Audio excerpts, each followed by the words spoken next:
Welcome to the Arun Church podcast, where our mission is bringing life to everyone, everywhere, every day. Each podcast episode features the latest talk from our church, which are released weekly. We're passionate about Jesus, love to worship together, and are committed to changing our community for the better. Connect with us at arunchurch.com.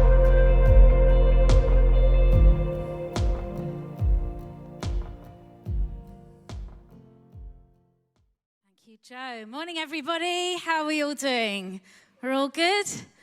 Great. Well, we're going to be continuing our series today on the hidden places we grow with God, because it's often in those places, the desert places, the places that nobody sees, the times when nobody's eyes are on you, that we really start to experience God and grow with God. And so we have been looking at that as part of our whole Rooted series. And I'm going to have a look at disappointment today. This is probably one of the things, if we were talking about rooted, we would think, no, let's uproot this. So we're just going to have a little look at this. Now, I want you to think, everybody close your eyes, all right? And think of a time that you were last disappointed. It can be any sort of disappointment. It can be really serious disappointment, or it can be a less serious disappointment. But the last time you were disappointed, I want you to have a think about what that was like. What did that feel like for you? What did you experience when you felt that disappointment? Just think about it for a moment.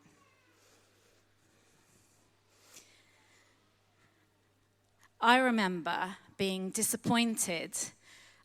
It was in the pandemic, and it was 2020, and I was going to be 50. And I had loads and loads of really great plans for my 50th. I wanted to go out as a family and have dinner. I really love celebrating, and I love celebrating a birthday. And then we were going to go to this place in France, and it was a beautiful place, and it had like a swimming pool, and it was amazing. And I had thought about it, dreamt about it as my 50th year was approaching. And then came the pandemic. So my birthday's in July, and the pandemic kind of lockdown started in March. And I can remember, as we moved towards that date, feeling disappointed. Disappointment is a true feeling for me. I hate disappointment. It feels to me like a stone that goes from my throat to my stomach. It feels like something dropping. I hate that feeling of disappointment. And I hate it when you struggle with it and you try to see the bright side of something, and yet you just feel really disappointed. I felt disappointed. And sometimes we're disappointed when we fail something. Disappointment is about not getting what we expected to get, really. Disappointment is about working hard and then not getting that grade, or failing our driving test. Who's failed their driving test? I certainly have. Anyone else? Great. Feels horrible, doesn't it? You have failed. I mean, it's just a horrible, horrible feeling, disappointment. And sometimes I think we as a church or as Christians can really feel disappointment. And why is that? Because we have quite high expectations, don't we?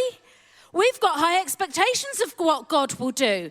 We've got high expectations, and rightly so, in a good way. We have hope. We have high expectations that He's going to do this, this, and this, and He's going to come through in this way. So sometimes for Christians and for people that love God, disappointment is difficult, because lots of people don't have God. So they're like, well, I've got ill. Well, that's what happens.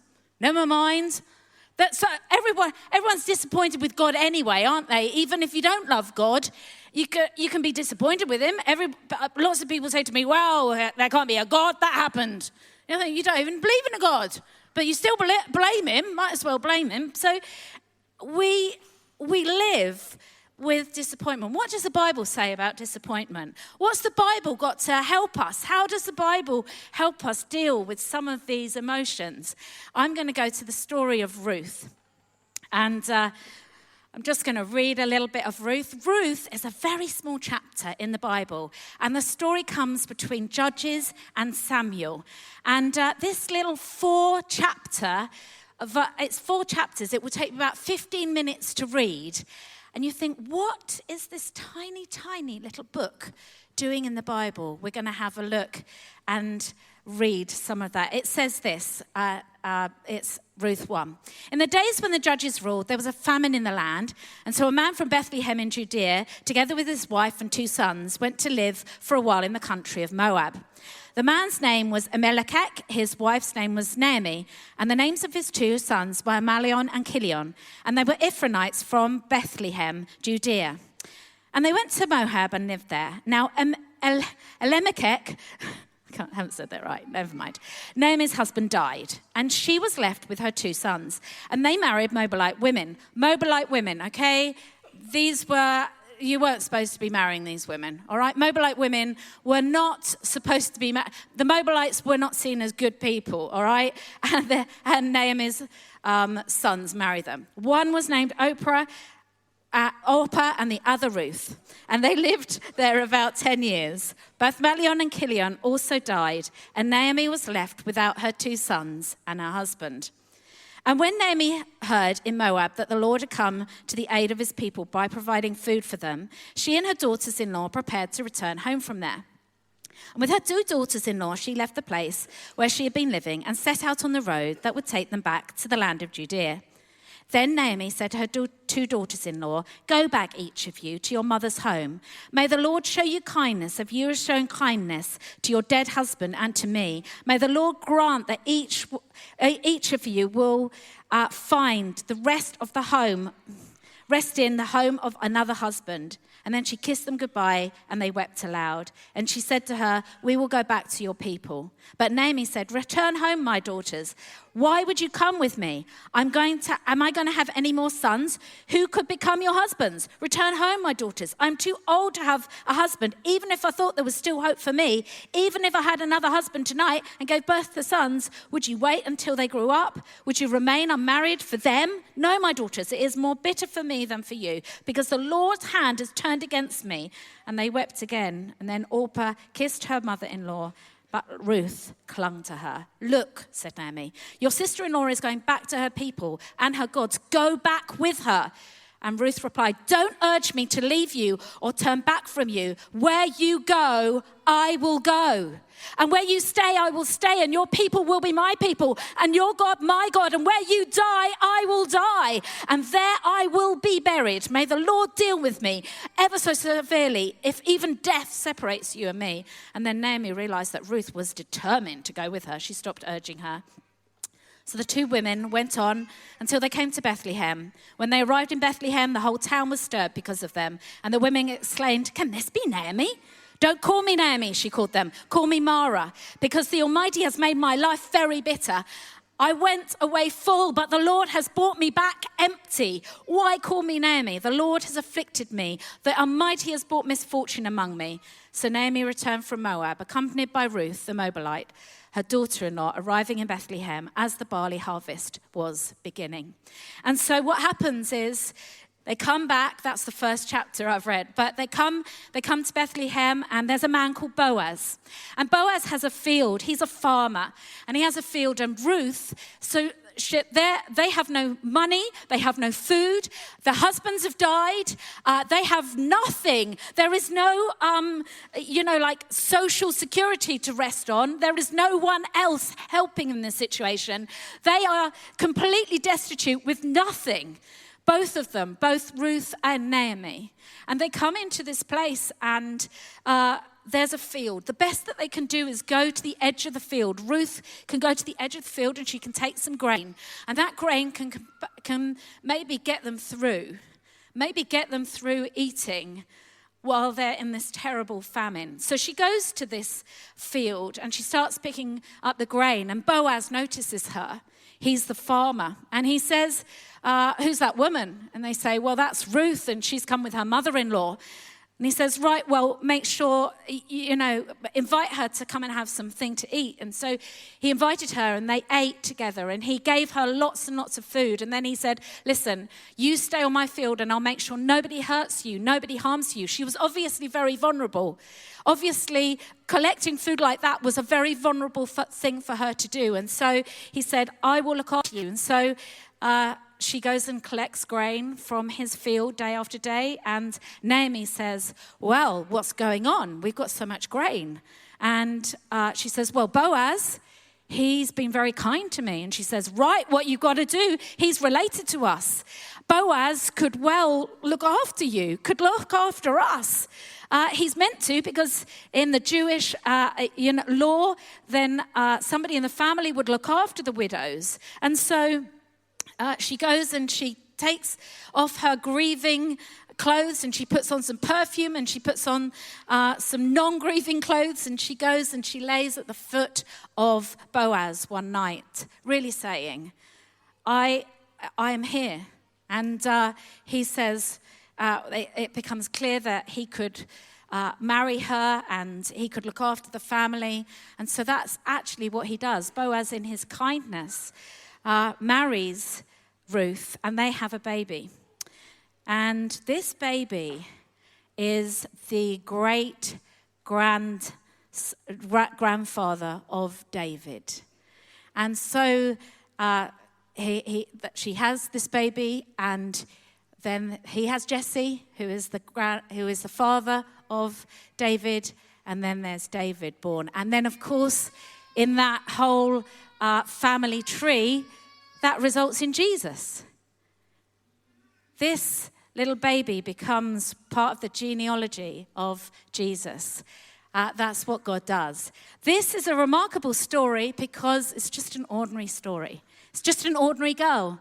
It's an ordinary lady in an ordinary time doing ordinary things. In fact, she did something extraordinary at this time. She did something life-changing. She did something absolutely out of the box, incredible, amazing in this time of her disappointment, in this time where her husband had died, where there was famine, her family had been taken from her, everything was taken from her. Ruth did an amazing thing.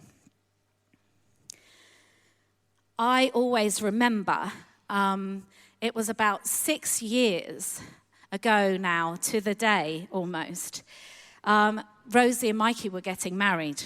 And they were going to get married in this beautiful house, and it was outside. And they had this dream, Rosie had this dream, that she was going to get married outside, and it was a beautiful rose garden, and you walked down into the rose garden, and there was a massive pond in it, and then we had done like little hearts everywhere. It was the most beautiful setting, and it was the most beautiful dream. So we were working up to the wedding when one of my friends, who's a very, very good friend of mine, she had been terminally ill for a long time. Her name was Lisa. And Lisa had found God. She'd come to Alpha and she had found God over the time that she was ill. And we had had amazing times of talking, and God had been in it. But at the beginning of the week before the wedding, she was taken into hospital. And they said that she had, was finding breathing difficult. And I just thought that she had an infection. She was coming to the wedding on the Saturday, and I had all sorts of dreams and thoughts about what was going to happen. I was thinking she's going to come, and I knew she was poorly. I was working out how she would get into the place. I was thinking I'll get the photographers to take pictures of them, and we're going to have a time where we can be together. Well, Lisa went into hospital, and then she was she's the same age as me. And she had 3 girls, who I was 2 girls and a boy. And I was very close to one of the girls. And as she was Millie's friend. But I heard on the Wednesday, her husband phoned and said, can you come in? I need you to come in, and Lisa's not going to make it. And I was shocked because I didn't realize that this was going to happen so soon, and I didn't realize that she was going like this. And so I went over. It was the Wednesday before the wedding. I went over and sat with Lisa, and I sat with her family, and my heart absolutely broke at that time. And we'd been praying for her to be healed, prayed for her, and I had faith for that, and I prayed and prayed and prayed that would happen. And I went home after being with her, and her daughter came back with me. And at 9:00 that evening, the phone rang for Charlotte, and they said, your mum's died. And I can remember the sound that came out of Charlotte that day. And we sat as a family just about to have a wedding. It felt like the world had fallen through, and it was really, really difficult. And so I thought, right, I've got a wedding. Come on, this is a once-in-a-lifetime thing. And the wedding was set for the outside. And I thought in myself, it's going to be a beautiful day. It's going to be an amazing day, because God wouldn't do that to me, would he? God wouldn't make it rainy when my daughter really wants it to be sunny. God, he won't do that. It's going to be it's going to be a beautiful day. Well, anyway, the weather forecast came in. Have you ever been addicted to a weather forecast? Well, I was absolutely addicted to this weather forecast. Looking at it, it was. I remember it now. It's vividly in my brain. Every time I refreshed, it was a black cloud with the sun and rain. Black cloud with the sun and rain. I got up in the morning of the wedding, and I thought, it's going to be, come on, God, just make it clear from 1:00 till, it was 1:00 till 2. Just make it clear for that point. That's all I'm asking of you, God. That's all I'm asking. So anyway, we got to the wedding, and we set it out outside, and it looked more and more like it was going to rain. It looked more and more and more like it was going to rain. Tim got his app out, was looking at it. It's going to rain. It's going to rain. What am I going to do? Tim said, right, we're going to have to move everything inside. We had all the tables set up in the marquee. We had to take all those tables down. Thank goodness for the team that did that. They took it all down. It was a highly stressful thing. And they set it all up within 45 minutes of doing that. But I remember going upstairs. And I remember saying to Rosie, your outdoor wedding's not going to be outdoor. It's going to be inside. And she wept. She wept and she wept. And I would have done anything to see her happy that day. And I couldn't make it all right. I couldn't make the sun come out. And it was raining. So we had the wedding, and it was amazing. It was beautiful.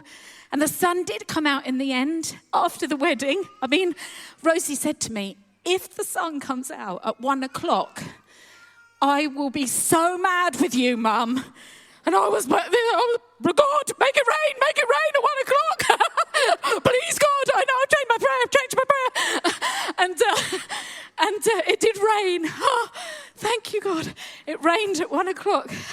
And then it was sunny, bright sunny, and the presence of God was there, and it was an amazing thing, and it was incredible. It was an amazing day that I'm so grateful for. The next week, I went to a conference. This was probably a stupid thing to do, but I went to a conference, and it was all on faith. And I remember going into this conference and sitting down, and the man at the front, he talked all about how God could heal everything. And I can remember thinking, take a deep breath, Becca, take a deep breath. He talked all about God healing everyone. And then he started talking about the weather.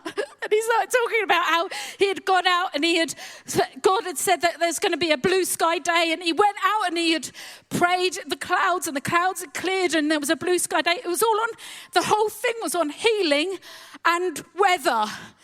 Oh man, I was like mad. Healing and weather. Like, oh, this is the worst thing I could have done.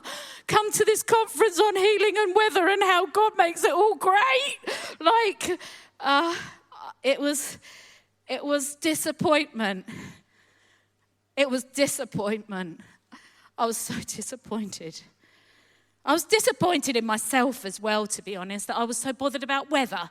Have you got any things that you're like, oh, why am I so bothered by that? I'm disappointed by my own self now.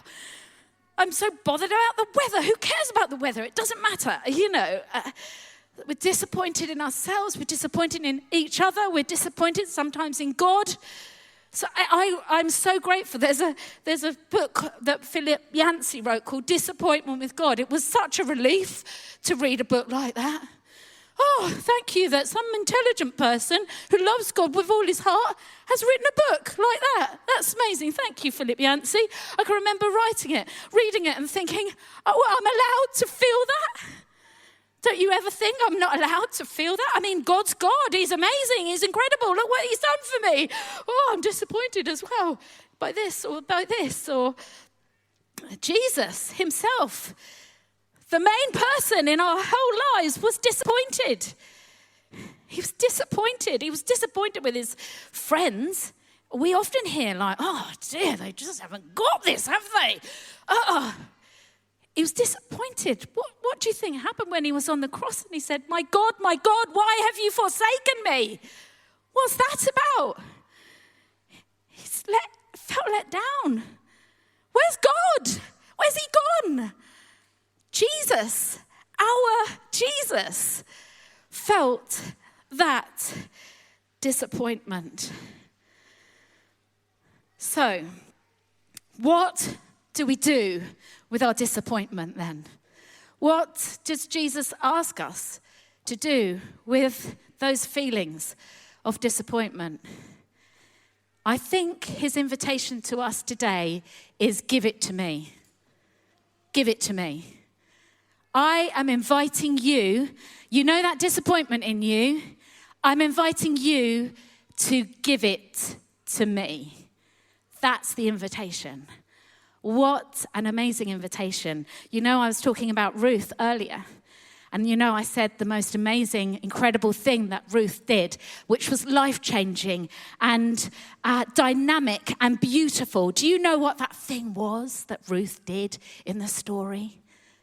She was faithful. She was faithful in the good times and in the bad times.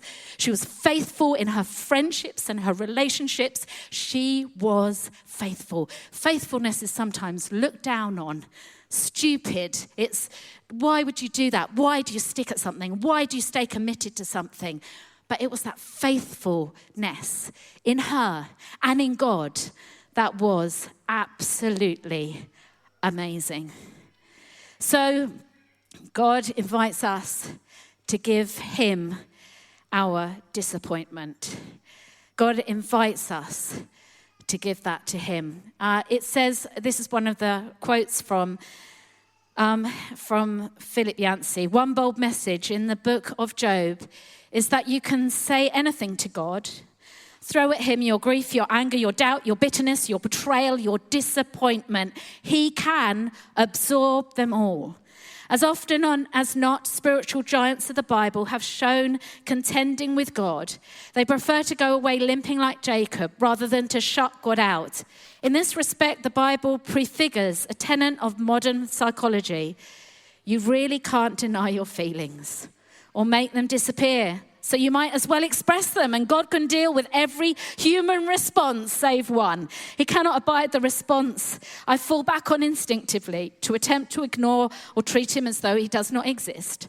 That response never once occurred to Job. So we come to God with our disappointments. Some disappointments are just shallow, maybe at the top. Some disappointments shape us.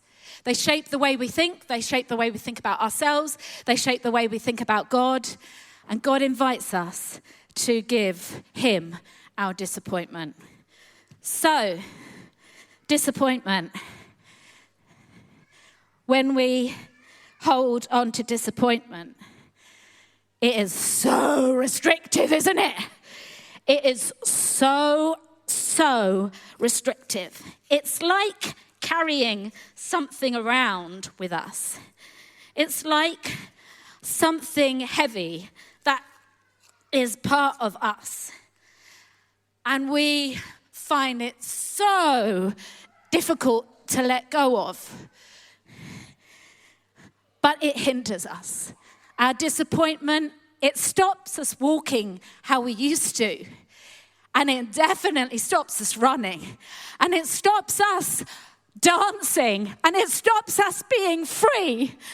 And it stops us from living the life that God asked us to live.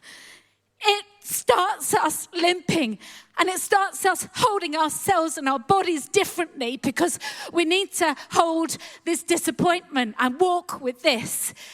And isn't it just amazing that God says to, we think it's some sort of protection sometimes. We think disappointment, that will protect us. If we stay disappointed, we can't be disappointed again. If we don't expect anything, how can we be disappointed again? But we walk with a limp, and we walk heavy-hearted, and we walk without our whole hearts. And God says to us, why don't you give it to me? Because it's not that great to live with, is it? It's not that great to walk with, is it? No, it is not that great to walk with. And so God says to us, why don't you give it to me? Why don't you give me that thing that stops you running and walking? Why don't you give it to me? In fact, some of you may want to give it to God. Some of you may want to chuck it. Because sometimes we need to say, I don't want to live like that anymore. I don't want that as part of my story. It wasn't part of Ruth's story. She threw it away and she trusted in God. I wonder if the band, you can come on up. Let's close our eyes, shall we? Sometimes we just don't see the bigger picture. Ruth, she was a tiny little story. A tiny, tiny little woman in a much, much bigger story. And her faithfulness and her ability to let go of disappointment changed history. It says in 2 Corinthians, so we do not lose heart, though our outer self is wasting away. Our inner self is being renewed day by day. For this light momentary affliction is preparing us for eternal weight of his glory beyond all comparison. As we look not to the things that are seen, but to the things that are unseen. For the things that we are seen are transient, but the things that are unseen are eternal. God invites us to give. It might not be disappointment for you. It might be grief. It might be pain. It might be fear. It might be failure. But God says, I invite you today to give it to me. Let's just be silent as we listen to anything God may be speaking to us. And the invitation that he gives us to give him our disappointment. What's our response? Just in the quiet of your heart, just speak to God.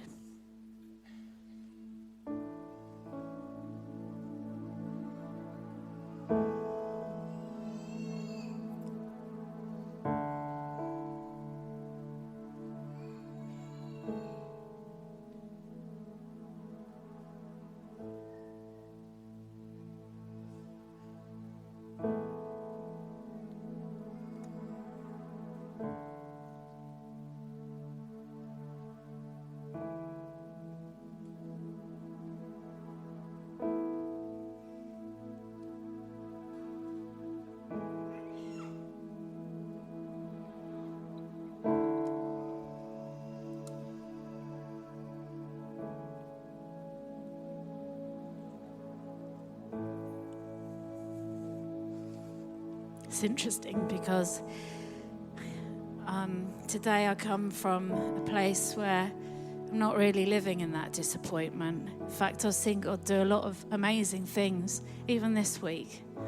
I've seen him break through, and there are things that I haven't understood until way after they've happened.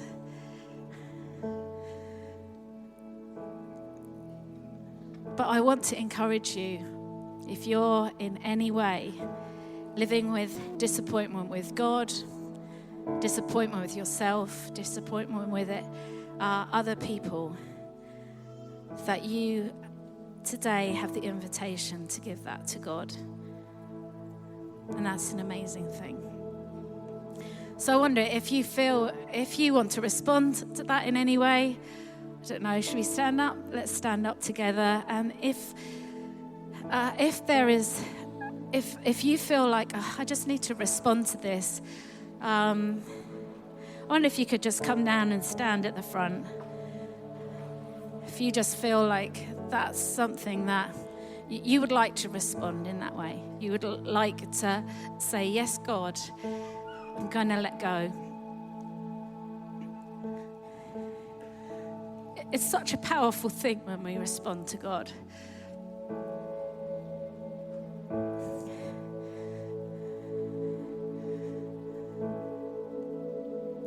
Disappointment holds us back in so many ways.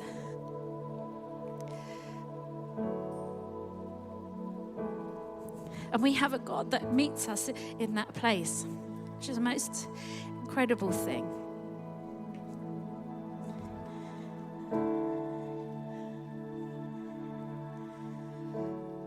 Okay, I wonder if the prayer team, can you come and pray with some of these guys?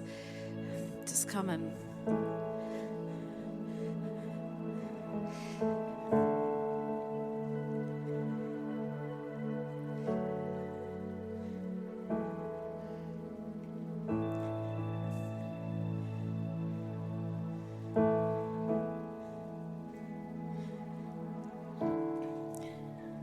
Anyone else? There's some people down here that need to be, lots of people that need to be prayed for. Even if you're not, if you want to come and pray, come and pray. We would love you to come and pray.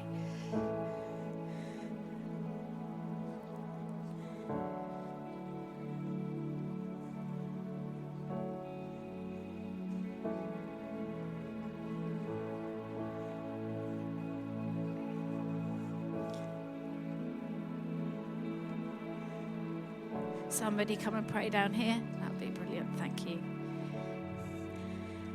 Somebody pray for Graham here.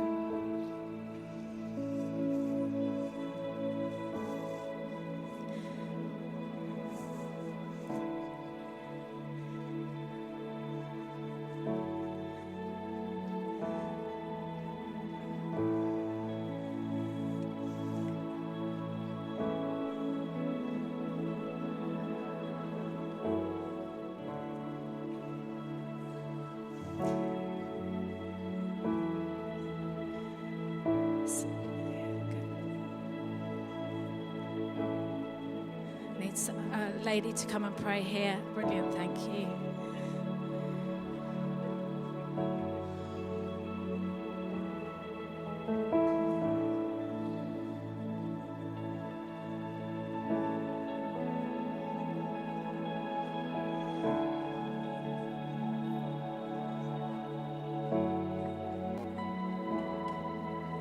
I need a lady to come and pray for somebody just here.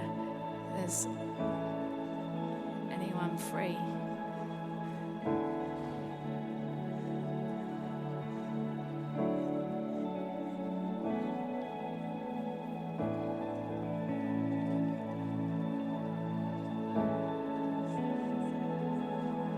Can you put your hand up if nobody's praying with you and you need to be prayed for?